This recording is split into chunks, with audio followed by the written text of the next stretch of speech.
everybody. Welcome to another episode of Fraud Girl Friday. I'm your host, Danielle Spinelli. Today, I have Tony Elliot coming on. He's on Channel 19 podcast and has lots of experience in several different areas. He'll talk about all that whenever he hops on the show. But basically, me and him have chatted a few times about different types of fraud prevention, especially on the carrier side, like how can carriers, kind of work on fraud preventing. And then as well as his knowledge on even the broker side, checks, T-checks and fuel cards and all those other type of things and kind of like what he sees. So very interesting stuff on his end, years of experience. Now he's working for a telematics company. So I'm pretty sure part 2 of this will be whenever he's a little bit further into that and like the ELD fraud and scam and all that fun stuff. Cause I know that's coming. That is my prediction. I know it's happening. But anyways, really excited for him to come on. Like I said, I've been talking to him for a long time about different things. So finally get him on the show. So this month we're covering fuel card fraud, financial fraud, T-checks, com checks, all those type of things, kind of talking about that and what people are seeing. What can you do to prevent yourself? And a lot of this episode too talks about cybersecurity. I know we covered all of that. When was that? August? Huge area. And I think really that's where the majority of us are having the biggest problem is with cybersecurity. So anyways, we'll jump into that, but let's jump in it.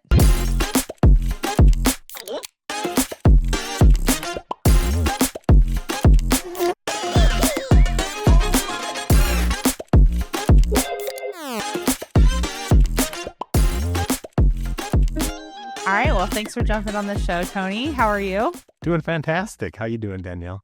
Good. Why don't you tell everybody a little bit about yourself, your background, and how cool you are? That's the easy part. All right. So yeah, I grew up in trucking. Started as, my dad's an owner operator. And so then I got into trucking, became an owner operator, small fleet owner, and then ended up working at some bigger fleets and big shippers. And then got into technology about 15 years ago. So I've been making the rounds through some of the telematics players, the TMSs, and now I'm back in the telematics game after a little detour through one of the big truck stop chains. So I've been blessed to have seen a lot of different angles in it, from being the driver to being the carrier to being the shipper to being the truck stop chain, then the technology providers, just kind of lots of different angles and things that you don't necessarily think of when you're just looking at it from your perspective. And when you see it from other people's, you go, I guess that's why things are so screwed up, because that is not how we think it really works. Right. Yeah, exactly. And that's kind of how our conversation got started. Like you were talking about just like different avenues of fraud, and you were saying just the different perspective that you've had. So that's why I want to bring you on here and kind of give you a place to kind of give all your knowledge, because you do know a lot of different things on multiple things. And since you're on the telematics side as well, I think that's like an interesting part where so many people trust ELD companies. Like they think if they're ELD integrated, they're completely safe. Yes, most of the time, yes, that's right. It depends on, I think, the ELD company and the, like their cybersecurity and making sure that they're not hacked and things like that. But I do think that that's still like a vulnerable spot. And I think that's kind of the next wave, I feel like. But I kind of want to know your take on that, and then kind of jump into all the different other fraud avenues that because I know you're kind of the fraud guy in the carrier side. So yeah, I didn't expect to be, but the next thing you know, it was kind of just started hitting you in the face, right? Like fraud does. And you're right? It comes in waves, right? They adapt. The fraudsters continue to look for new models, and once they figure one out, it spreads. And then everybody's getting hit with it, right? And that's kind of, especially when I spent my time at the truck stop chain, that's where I really saw it. Of course, in trucking, right, there's always the freight theft. And I came up through the 90s, and it was a different world, right? There was always double brokering and some of the, but it wasn't widespread. But then once, technology started ramping up, and then I got to see a little bit different perspective at the truck stop chain. Then it was like, holy cow, like this is systematic on a scale that you never believed imaginable, right? Like between, fuel theft, cloning fuel cards, breaking into accounts, right? That just, and the volume of it. When you think about the volume of transactions of like, let's just say diesel fuel in America that go on every single day or every month, like it's in billions of dollars. So, they look at that as, hey, if we can just get one, just the same way all of us look at our total addressable market, right? And go, well, if we can just get 1% of that, that's a lot of money. Well, same thing on fuel transactions, money code transactions for things like com checks and T checks. They're using all these same mechanisms that are valuable to the industry, but figuring out ways to break into them, right? And use them as conduits for other nefarious things they're up to. And that was one of the big things that I saw first of all, which was, using fuel cards. Same thing that you're seeing on the broker side and the carrier side and the shipper side, with people pretending to be people that they're not, or grabbing legitimate information off of some of these public websites. Because let's face it, trucking data is like more public than NFL scores at this point, right? Like, as far as the names of the carriers and the DOT numbers and a lot of critical data that's associated with people, it's just out there. And even if you're not grabbing it from the DOT website, as soon as you start transacting loads with your new DOT number, you're sending over your insurance information and your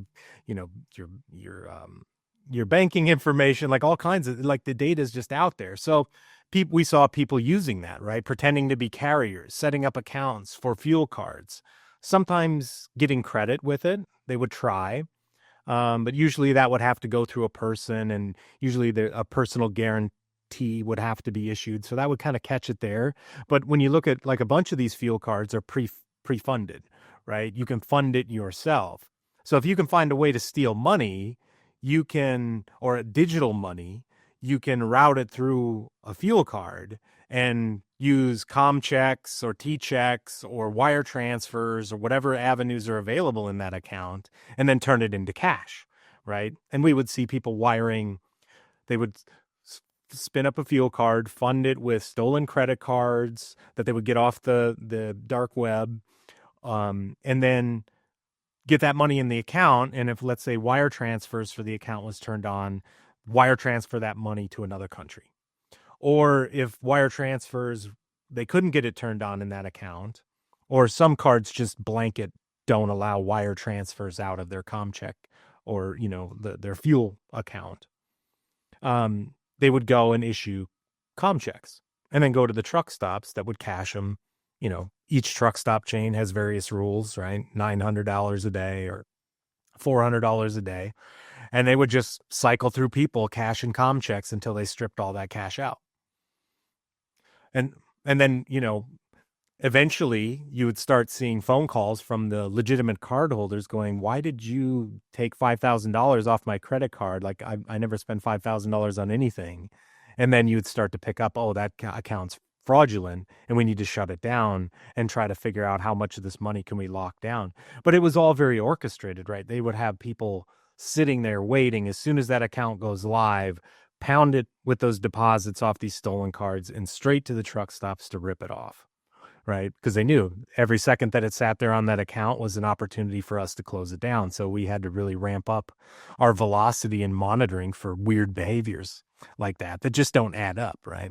Right. Then you'd go and be like, oh, this was for Brown Trucking down in Brownsville, Texas. And you'd call them up and go, hey, what the hell's going on with your account?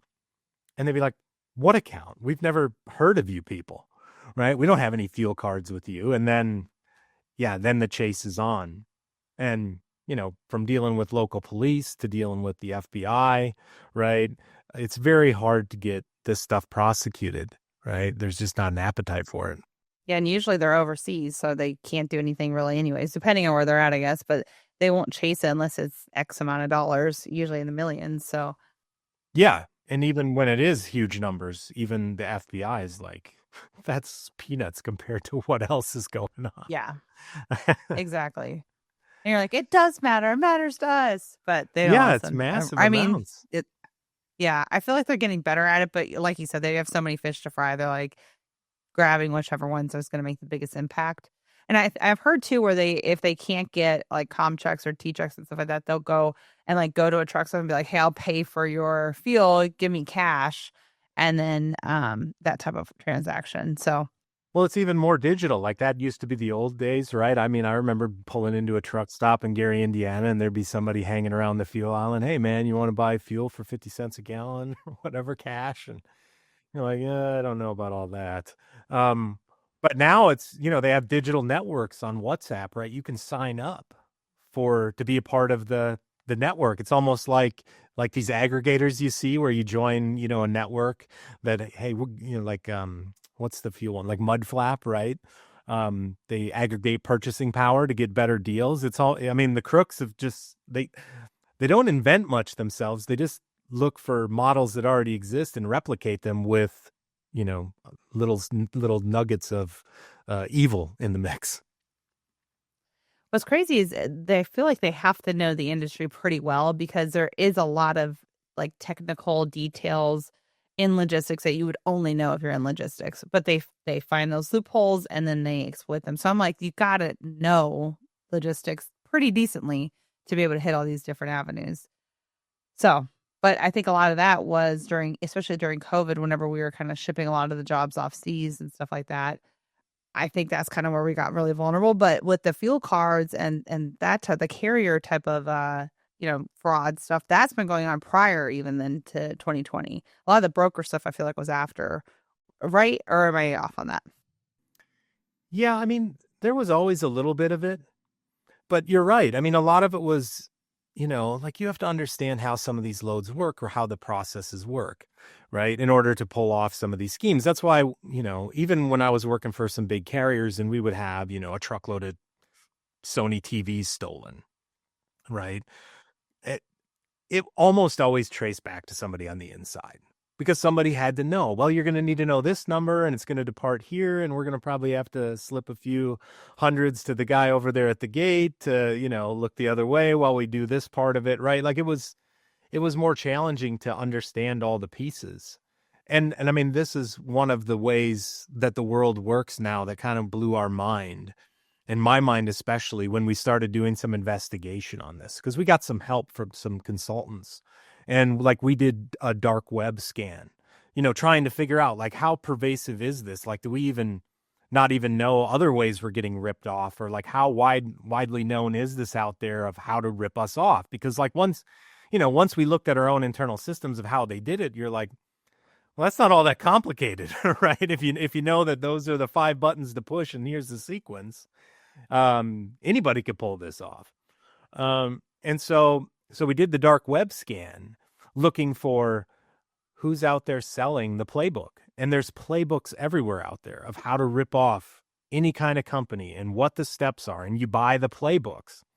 And then, the people will be like, well, I'll give you the playbook, but what you're going to need is this other list of numbers in order to make the playbook function, right?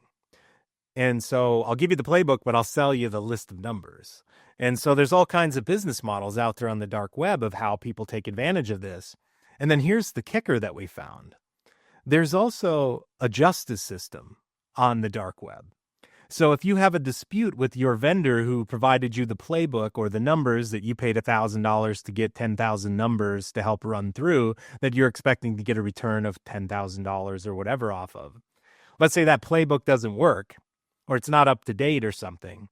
You take it to the dark web court, and people you've never heard of, you don't know their names, adjudicate your case and decide whether the vendor needs to provide you with a refund or not. Because evidently there is a code amongst thieves. Wow, that's wild.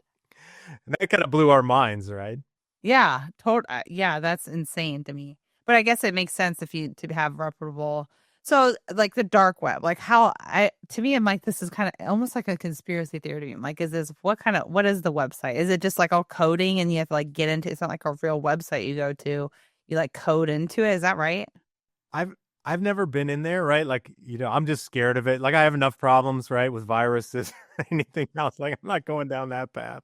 Plus, evidently, like if you don't know what you're doing, like I had a buddy of mine who tried to get on it a couple years back, and he immediately, because he was at my house and his computer was doing something, and immediately like my IP provider, Cox, they immediately like shut down my account, right? They're like, what are you up to? So you gotta know what you're doing just to even get there, right? But I mean, I guess it functions like the internet, only everything's untraceable Darker. and darker. Yeah, Yeah, it's like right. dark mode, I guess, with Yeah, right. Is that what that means? I don't know. That's wild though. So the yeah. other stuff that they found on whenever like the investigations, did they find other avenues that you guys were like, wow, I never would have thought this was happening? Or was it pretty simple with the like the basic, I guess, fraud that we all hear about on the, fuel card side? Yeah, I mean, there was a lot of instruction manuals in there for different parts, and we found stuff that wasn't like for us in particular. Like our stuff wasn't really widespread out there, but our competitors were at the time. Yeah, and so so we kind of looked through some of the information about them. Also, we were looking for like any patterns, like any of our like usernames and things like that. Were there any lists out there where somebody had gotten a hold of something, like you could tell that they had maybe broken into something of ours, which we didn't find any evidence of that. Also, we used like, combinations of like first six, last four of card number sequences and patterns to see if there was, like how were they utilizing some of these stolen credit cards to get into accounts? And then also we were seeing that, yes, a lot of these accounts that were being used to fund credit cards, other people that didn't know us and we didn't know them, it was just they were being used to steal money off of their accounts and push through. Um, their names were in on the dark web in lists. So I mean, these people were getting somehow hacked or their information stolen somewhere else and ending up on some of these aggregated lists of names, addresses, credit card numbers, zip codes, right?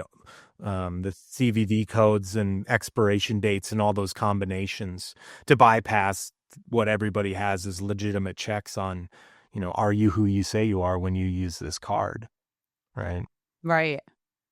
Crazy. Yeah. And I guess like I always see like I have like a pretty basic password. I guess now that I'm saying this out loud, I should probably change my passwords, but I have a pretty basic password. And I use it for multiple things. Like once you get into one, yeah, I'm going to have to change my passwords after this. But I It think gives you just a even that crawly feeling, cybersecurity, right? I know. Whoops, I probably shouldn't be like that. But I think a lot of people don't understand like whenever you see your email's been compromised or something like that. I'm always like, whatever. Go at it. You're not going to get anything. But really they could find something on you to be able to exploit.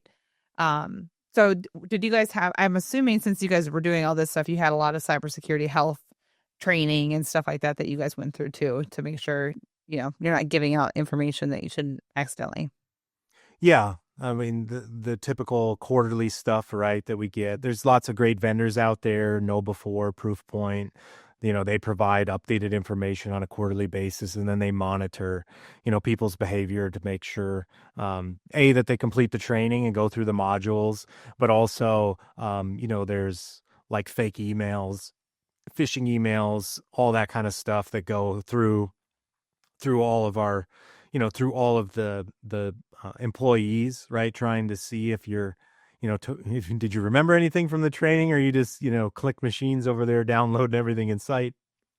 And then that sort of thing will help trigger retraining, like if people fall for one of the phishing schemes, right? I mean, really, we expected to kind of find more internal problems. It's just that people figure this stuff out. They play around with it. You see a lot of, they sign up for accounts, the fraudsters, they play around with stuff, they test and trial it out, they figure out what works, what doesn't. Like they're just always trying to penetrate. And that's why things like multi-factor authentication is so valuable, right? Because it really it really helps make sure it's another layer of protection to make sure that nobody's pretending to be you. Even if they do get your credentials right, they can't fake the phone number and the phone in your hand. Although we are seeing some vulnerabilities on that front too. So it I was just just gonna never say that. ends. I know Yeah. now Texas are getting hacked and yeah, they're spoofing that and it's wild. It's like so crazy how you think you're safe here and then something else, happens. Kind of like what I was saying, like in the beginning with the ELD stuff. I think people are really depending on that as like their safe haven. And I'm just like, ugh. As soon as you guys are saying that, I know people are figuring that out. Because like you said, really what they do is they, scheme everything. They even operate legitimately for a while and then really learn the ins and outs of everything. And that's either as like a when you're brokering freight, you'll see like a carrier running a lane over and over again, and they do it perfectly, but they're really just learning intel, and then something happens. So a lot of times you'll see like a carrier used all the time, all of a sudden still a bunch of Sony TVs or whatever, TVs out there, and then yeah, it's crazy. So I'm sure you've seen other things too. What are some other fraud things that you have seen? And one thing that we saw change in all this was, you had the immediate kind of rip and run, smash and dash kind of approach, right? But then you started to see people playing a longer game, right? Like, let's do it right for 2 months and then do the smash and grab, right? Right. And then they can hit bigger accounts. Yeah. Yeah. Yeah, absolutely. Yeah. One of the other things that we saw, especially once we locked down anything, really kind of clamping down on cash advances, things like that, right? Just, why, unless there's a true need for things like those features, and the world's changed, right? The need for cash in hand is not as big as it was in trucking. When I started off working in my uncle's shop and he had 40 drivers, he had a big wad of $100 bills and $20 bills in his pocket, and the drivers would leave out on Sunday and he'd be peeling off, here's 1,000 for you and 1,000 for you, call me on Wednesday and we'll figure out what to do from there. The world's changed. So less cash helps, right? So shut off things in your accounts that don't need to be on. Why expose yourself to that risk if, only turn it on when you need it. If it's a, 1% time where you need to give a cash advance or pay a lumper with a comm check or something, don't just leave that vulnerability hanging out there. That was something we saw. And once we locked some of that stuff down, we started to see kind of your more traditional cybersecurity stuff, right? Breaking into accounts, account takeovers, brute force attacks on account names, right? And what you'd see is people we might not even be the point of entry for the fraud to start, but they broke into somebody's email address, and then they start looking through the emails and figure out, okay, that's junk. I don't care about CNN's headline of the day. Oh, here, look, let's do a keyword search for account or username and see what pops up. Now we can see, oh, you use this there. I don't even know what this company fuel card is, but let me go and Google it. Oh, that's a fuel card. Let's see what they do. And so it's more sophisticated, right? And so then they would be like, okay, well, we already know a couple of your passwords and your usernames. That's how we broke into this email. Now let's go check which of these accounts we can go reset the passwords on, or change the MFA, or, start redirecting that account. And then they work on their bigger schemes from there. So they would go and like, here's one of the more nefarious things that we saw go on, where they would get a hold of your email, observe your emails and your patterns, and then start to recognize, oh, well, you do a wire transfer to pay for your fuel card every other Tuesday. And so, because we see the notifications of, hey, your wire's due tomorrow and it's for $75,000, right? And so then what they would do is they would create a fake email on the Monday before the Tuesday you're going to pay your fuel bill, with a fake link, with a fake website saying, hey, we had to change our banking routing information, so here's the new routing information, click here, and blah, blah, blah, right? And then you go and think, oh, well, that makes sense. They're dealing with this crap just like we are. And people would go and wire money over to what they thought was their bank, and it wasn't. And like, wire transfers are the most unforgiving thing in the world, right? Like, once you hit submit, there's no talking the bank into getting it back, right? And it's all up to goodwill on the other side if they're going to wire the money back to you, right? The bank is like trip. Yeah. Yeah. So that was, that really shows you the depth of orchestration and planning and building the websites and waiting and recognizing the pattern to not just steal $700, like they wanted the 75 grand in one shot.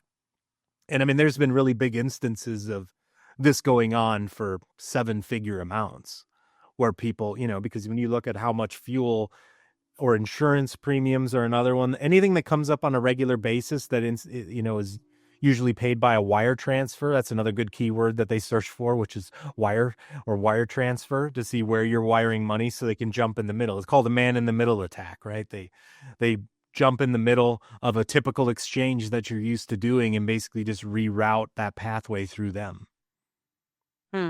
That's wild. So were you guys are like, what's your advice, I guess, for those who are on the carrier end on how to protect yourself on any of those nefarious acts? Yeah, I mean, the key, you mentioned it earlier. One is just the thing we all hate, which is like maintenance on your passwords. Using security vaults for passwords, right? The digital vaults that you can get on your devices, your phone, to protect your passwords. So that way you can keep more complex ones and kind of battle our own nature of wanting to, can I just have like two and just use them everywhere? Because that's exactly what they're hoping for, right? And that's another thing we saw too, was just like the amount of people who have like password 123 as their password it blows wild, your mind. I'm sure. Yeah. Right? Yeah. Right. It's not very, use multiple characters, right? Use 12 or more digits, because the amount of time that it takes to actually crack that is astronomical, right? Like password or something simple, even if it has like 6 or 8 digits, they can break that in minutes. But if you've got 12 or more digits and you're using numbers and letters and capitalization and special characters, I mean, that immediately jumps it into like 300 years of processing power to crack that password. So, I mean, that's an easy, cheap way to help protect yourself. I mean, another big one that we're seeing a lot of now in a lot of places is basically stealing of your cached cookies, all that information, especially as you see like every website now you have to click accept that we're going to store these cookies. Well, any website that you log into, right, they're storing session tokens, and that's what makes it so where you can click from page to page and it keeps you logged in. Right. But the danger of that is in those cookies in that browser are those passwords and those tokens, so those cookies can be stolen. That's what a lot of the, click here to download problems that we have.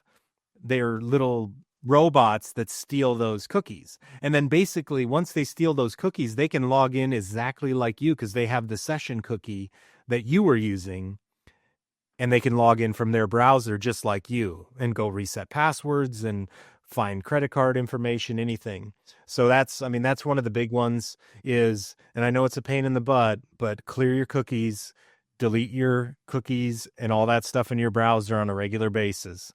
And that's where the password vaults help, because it helps you get logged back in to do what you want to be doing faster.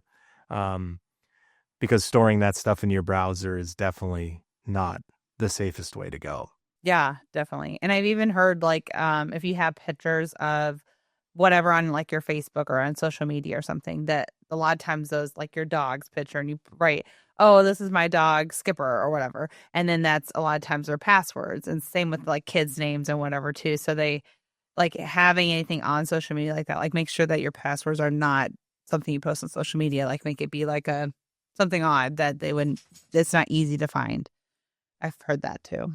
Yeah. Yeah, definitely. And I mean, and especially with AI now helping to scrape data and feed that into their engines that crack passwords like that, they're definitely going to they're not going to spend 300 years on it. Right. But if they can go scrape 20 key points and at least accelerate the first couple thousand possibilities and see if any of those are a hit, like that's pretty low hanging fruit. Because that's what we're seeing, right? Just like in freight, right, where we've seen, brokerages offshored and even large departments and carriers offshored to cheaper labor elsewhere. The criminals have done the same thing, right? A lot of these fraudsters are based in, Asian countries, right, where the cost of labor is cheaper. They have people who it's their job. They show up to work, they go into their cubicle and they go do these tasks of, hey, go scrape data on this, or go, run this, or go look through people's email and figure that out. Like that's just their job. And so, but the cost, right? Like they don't have to win very many times to pay for $1 a day labor, right? Especially when the payoffs are huge, right? And that's the problem, right? Like to defend ourselves, we have to win 100% of the time. They just have to win once, and before it becomes costly for us. Scary world out there. It's like hide your kids, hide your wife, because yeah, and definitely it's hide your definitely wallet. really wild. I know, and hide your passwords. Yeah, it's yeah, it's scary out there. But I think the biggest thing is knowing what all the different scams are. So back in the day, I used to work at a telephone company, and that was kind of back whenever scams were happening, where like they would call the grandmas and be like, "Hey, it's your grandson or granddaughter, blah blah blah, and I'm in jail. I need to wire money so I can get out on bail, blah blah blah." And I cannot even tell you how many calls I got where I was like, oh my God. And then luckily, like the company I work for, they told like the news, hey, this is a big headlining trend. They started telling people on the news. So then like we saw a decrease, but it's like the only way you know what to look for also is to know what's going on out there. So that's why I think I really like having the Frog Girl thing, because I think it's the best way of like, I want one spot that I can learn about all the different types of fraud. So even just myself, I can, keep myself out of trouble. Yeah, Yeah. you're absolutely right. And that's why like I like to go on Reddit, the scams subreddit, because you just see all the Yeah. stuff and you just go, what? Like what are they doing now? It's crazy. Yeah, we've seen that too where you know, and it's not just like, oh, they got your name and maybe your birth date, so they try to do one of these fake phone calls and try to get you to send you know, a Apple gift card or a Visa gift card to get, to the police department or something. Now, I mean, they're way more sophisticated, right? So we saw where people were like the fraudsters were scraping, let's say, the the court dockets for people who have court dates for, let's say, a speeding ticket. And then, but all your information's in there, your address, your date of birth, right? So, and now they get a hold of your phone number. Then they text you and say, here, your citation with this court date from this jurisdiction, blah, blah, blah, on this date. If you'd like to pay for $200 to just plead no contest, which isn't, saying you're guilty, it's just saying you'll pay, click here on this link and pay us. And it wasn't, it's not the court at all, right? And the court would never send that link, but people don't know that, right? Especially on these one-time transactions where you don't know how it's Right. supposed to work, and, throw in a little added angst about it being dealing with a court or a fine or your license being suspended or something like that. Right. Right. People Right. don't think rationally. They're like, just please let me out of this, Yeah. Yeah, definitely. And so my son, he plays basketball, and we have like a recruiting team or whatever trying to get him recruited. And he keeps getting these camp invites. And a lot of them are there. I wouldn't say scam, but a lot of them are like, you're probably not going to get picked up because they just want you to pay money. But he just got one that was like inviting him to Hawaii. And it's like, oh, come to this Hawaii, tournament or whatever, and then he was like, oh, interesting. And like he's texting, and he's 16. So texting them, or 17, however old he is. And anyways, they're texting back and forth. And then they're like, oh yeah, if you want to go ahead and register, just Venmo me $3,000. It was like 3,500 something. And he's like, and he was even like, listen, sir, if you're trying to scam me, I'm a 16-year-old, 17-year-old kid. I don't have $3,500 in my bank account. You should have said $35 and I probably would have done it. But you're an idiot. And then like blocked him. And I'm like, yeah, but and luckily I preach to them all the time. But it's even like hitting the kids at stuff, and like my youngest does, video games on their phone, and they get hit up for this and that, and you got to educate on all levels. So it's crazy. It's not just logistics. Yeah. Yeah, for sure. And it's relentless, right? phones, Messenger. I'm sure you get it too, right? Same for me having a podcast or a Facebook page. It's every day somebody trying something, pretending to be, and then you see it like pretending to be you. I don't know if you've had that yet, but it's coming, right? Where they pretend to be, they would message me saying, "Hey, this is Danielle. I'm Fraud Girl. We want to collaborate on something. Let's both put in $500 and, go buy some ad space together," or something like that, right? Yeah. The biggest thing that I see is fraudsters trying to sign up for my care portal. It's like I feel like they just want to scam the fraud girl. Like I think that's their motive. Because I get hit up quite a bit. And it's like, and I'm like, oh, cool, I got a sale. Someone's reaching out. And then I'll look into them like, oh, this guy's a freaking scamster again. And so I've been educating my team too. Like, hey, there's some things we gotta look for. I mean, like, I don't really know what they would do with their inner system, but I'm like, they're trying and they want to, I don't know, say that they were in. Like, there's not a lot they can do, but I don't know. It's wild. But even just exploring for them, right? And seeing how Yeah. things work. But yeah, you're kind of you're the superhero now. Now somebody wants to steal Fraud Girl's cape, right? Right. They want to take me down. That's what it is. You're going to be famous on the dark web. Oh my God. Who knows? Hopefully that's not the case. That would be terrifying. But I'm telling you, I get hit up all the time though. Like I probably stop like 1 a month, 2 a month. I mean, it's pretty often. So yeah. Yeah. Keep changing your passwords, keep deleting those cookies. And, especially anything where there's transactions, call and check, just to make sure. Anything smells funny, double check. Don't click on links, go direct to the website. Don't take the redirect from the URL embedded, even if it's legitimate and you get that email from Chase or US Bank all the time. Just go to their portal directly on your browser, type it in for yourself or use the link you already know. It's just a good habit to get into of not taking those easy shortcuts, because that's the pattern that the fraudsters are depending on, that you're just going to take the easy way and they can reroute that through them. So anything else you want to touch on all your knowledge of all your things that you know? I mean, I think probably the only other thing I'd add is the VPN, right? The VPN part of it, especially a lot of us, you and I both travel a lot, going to conferences, things like that. Truckers are wandering around, hotels, airplanes has been a big one now. People have been basically hacking into the airplane Wi-Fi now that they give away free Wi-Fi on a lot of the flights. So people jump on, they fire up, pretend to be something that looks like Delta Wi-Fi or American Wi-Fi, and basically you're logging on through them, and all those cookies, they're flying right through their network. And so, get a VPN on all your devices. Yeah, it's funny because a lot of people say, like on my side, so with my care portal, people are like, why don't you detect for VPNs and throw red flags out? We have other things that we're checking, like IP stuff and kind of VPNs, but VPN doesn't mean that you're bad. Like there's honestly that to me means you probably have better cybersecurity health, but obviously I know the bad guys use it as well, but there's a lot of good that comes from VPNs, like you're saying. Yeah, and that's been one of the challenges, right? A lot of the airlines are just starting to figure this out, because a lot of us, it's funny, when they went to free Wi-Fi, like on Delta, like I stopped using it because it wasn't very secure anymore, and they wouldn't allow you to use a VPN.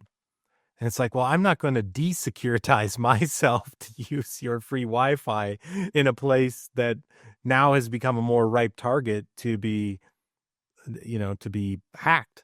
So yeah, I mean, we've got that challenge, right? I mean, this is the conundrum the fraudsters keep putting us in, which is, we try to come up with a way to prevent it, and then they basically do checkmate on that move. And say, okay, well, which one do you want? You want to use VPNs? Okay, fine. We use VPNs too, so you'll get caught in the trap with us, and you'll shut yours off before we shut ours off, and then we'll get you. Yeah, because there are softwares out there that are saying, like, if you have a VPN, they throw up a big red flag. But I mean, whenever I was a broker, we use a VPN. Like, there are a lot of brokers and carriers, especially bigger ones that have a good security team and IT department. They are using VPNs. So, that's not a tell sign at all. I really want to dig into that the ELD stuff. Now that I'm back on the ELD side, right, of, the various ways that it's happening, right? Even, because we, of course, have the threat that somebody's using, pretending to be us. But also, the other part is on the ELD security side is the people who are going in and basically defrauding the ELDs. Or, we've got companies out there that are saying, hey, are your drivers out of hours? Give us a call and we'll unlock some more inside your ELD for you. I know. And so some of the ELD companies, some are great. Like the bigger names are great. They do a good job of keeping yourself secure. But there's over 500 ELD companies. It is absolutely insane. And on the MacroPoint side, I see all the time people reaching out to me. Like I had somebody reach out to me for an ELD company trying to get into my care portal. Like, we don't set up ELD companies. Then they're like, okay, well, let me try the MacroPoint. And I'm like, well, who's the carrier that you're working with? Oh, well, we have plenty. I'm like, can you name one? Like one carrier. Couldn't name them. And it had like a Gmail, and like their website was like something super sketchy. I'm like, are you freaking kidding? Like, you seem so sketch. But it doesn't take a lot to make an API, and it doesn't take a lot to send data like that. Like it now, especially now with AI, like just make me an API that I can send this to this. Yeah. It's I think that's going to be the next big wave, but that's me. We'll see. Yeah. Especially with, like you said, what AI can do and how fast it can do it. Right. Right. And and I mean, once you make the bot, right, you can just keep replicating the data, right? Hey, I want to show a truck going from Kansas City to Fresno, California. And here's the time frame when I want it to start, and go give me random GPS coordinates on 15-minute intervals all on that route. You could probably have that in less than a minute. Oh, no time. Right. No time. I know that was something that, MacroPoint had a big problem with. And I had an issue where a load was stolen. This was years ago, but I had an issue where the locations were manipulated. I thought the guy was fine. Like, he's tracking just fine. This is kind of before we knew that this was even a thing. So they've had to put a ton of effort into it. And so talking to that team about how they detect that, I mean, they have to do a lot in order to know that that's like, there's some AI in the background where it's like every 15 minutes, if they're going exactly 15 miles, it's like, okay, that's the easy one. But if it's like, some odd behavior, they have a lot of different algorithms in there. But sometimes it is where just like a truck is actually going every 15 miles, every 15 minutes, 15 miles, which is very rare, but it could happen. There's a lot of movement out there. It's hard not to shut down the good guys and keep the bad guys out at the same time. Well, thanks so much for coming on. We'll have to do another one of these once you, I'm sure you'll have a spreadsheet of more things that you want to go over with me. So I appreciate you reaching out. Yeah, absolutely. So tell everybody how they can find you. Talk about Channel 19. We haven't really talked about that. Yeah, so Channel 19 Experience. I've been doing a podcast for, I guess, since about February, so 10 months now.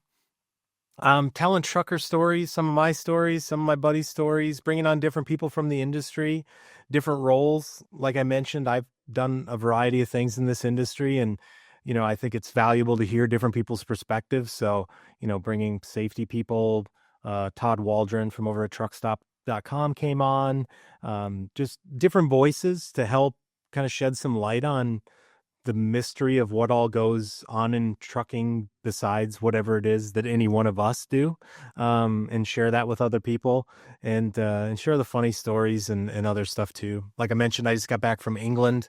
I was over there. I had a medical procedure done over there. And while I was over there, one of my UK trucker buddies, I did a ride along with him. We went delivering some freight over in England. And so, yeah, I'm just a trucking guy. And so that's what we talk about, trucking things. Yeah.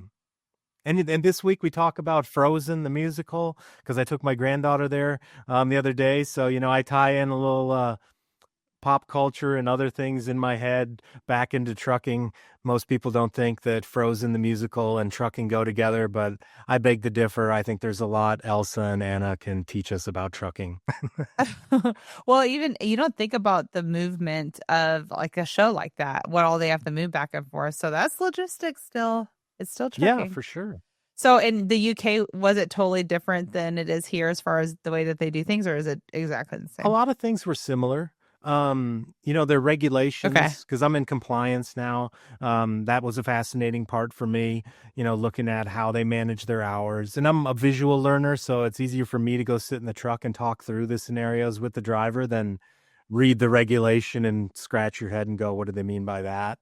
Delivering freight, picking up freight, ports and trailers, the same. I mean, the regulations and how they intermix the trucking side of the regulations with the labor laws is a little more interesting than the way we do it here in the United States for the most part, right? Like, we have our exemption that transportation is basically excluded from labor laws um, in most states. So that's how we've dealt with it. But over there, they don't play that game. They can't work nearly as much. They're paid hourly for the most part. But most of the jobs are the same. It just creates kind of different math and different dynamics for how the work gets done. And they have a different take on freedom, right? When it comes to things like speed cameras, speed limiters, we're beholden to our Wild West ways in some ways here in America. And over there in Europe and in England, they've said, that's a trade-off we're not ready to make or not willing to make. So maybe we need to slow these things down a little bit. Interesting. Huh. Well, that's cool. You got to experience that. So where can everybody find your podcast and find more stuff about you? Yeah, check out our website, channel19experience.com.